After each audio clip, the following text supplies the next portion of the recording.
Ildiz o'simlikning poyi yoki tanasini yerga birlashtirib, tuproqdagi suv va unda erigan oziq moddalarni shimib oladigan va ularni o'simlikning yer usti qismiga yetkazib beradigan organi.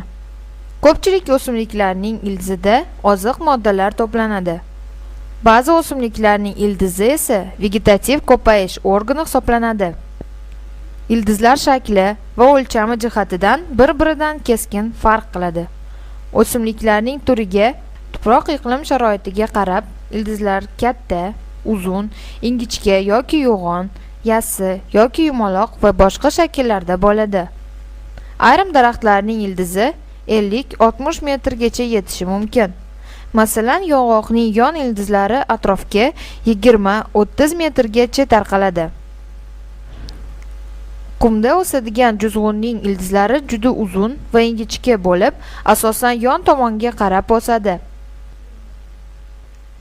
Yantoq ildizi aksincha, pastga qarab o'sib, 30 metrgacha chuqurlikka kirib boradi. Ildizlar odatda asosiy, yon va qo'shimcha ildizlarga bo'linadi.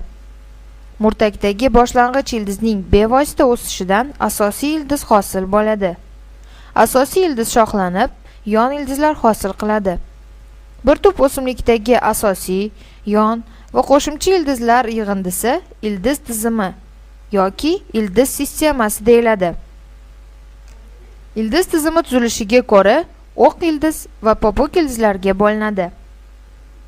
O'q ildiz tizimi uzun va yo'g'on bo'lib, undan yon ildizlar o'sib chiqadi.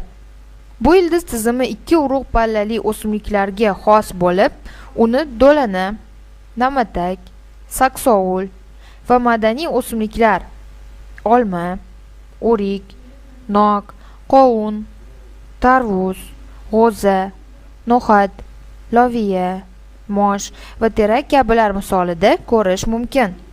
Chigitning murtakdagi ildizchasidan dastlab asosiy ildiz o'sib chiqadi. Oradan ko'p o'tmay, undan ko'plab yon ildizlar o'sib chiqa boshlaydi.